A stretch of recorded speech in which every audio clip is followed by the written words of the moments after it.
Школьный театр, показ мод в национальных костюмах, музей Туфана Минулина. Так воспитывают любовь к языку и культуре в 12-й гимназии Казани. Год родных языков вновь поднял вопросы качества преподавания татарского детям. Для учителей родного языка провели серию семинаров о современных методиках с ведущими педагогами и иностранными экспертами. Вопрос мотивации. Мотивация всех участников образовательного процесса, как педагогов, учеников, так и их родителей. Понимание, для чего нужно изучать родной язык. Соответственно, это, наверное, один из основных вопросов, сложно решаемых вопросов, потому что остальные вопросы, материальные, технические и так далее, они так или иначе решаются. Весной онлайн-интенсив по татарскому языку провели для работников сферы услуг. Курсы прошли и муниципальные служащие. Среди проектов и спортивные, и танцевальные занятия на татарском в парках и скверах, и молодежный уличный фестиваль «Яңа Сабантуй» с участием популярных исполнителей, и даже тематический поезд родных языков, запущенный в сентябре. Мы это подготовили максимально под разную возрастную категорию, чтобы каждый человек, когда он ехал на работу, когда он ехал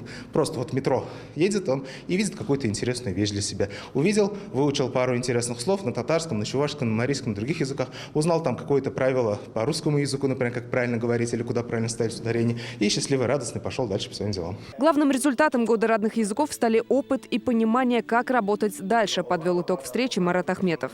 Казань ставит на 2022 год более масштабные задачи в этом плане, не ограничиваясь, что указанный год прошел и все забыли. Нет.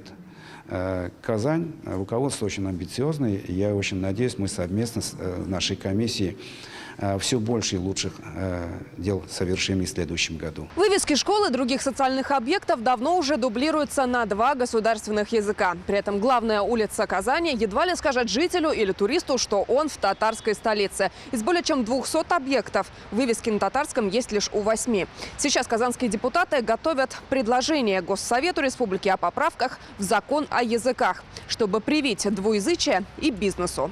Лина Зинатульна, Алмаз Заиденов, ТНВ, Казань. Закажи рекламу на ТНВ. Телефон в Казани 5 705 100.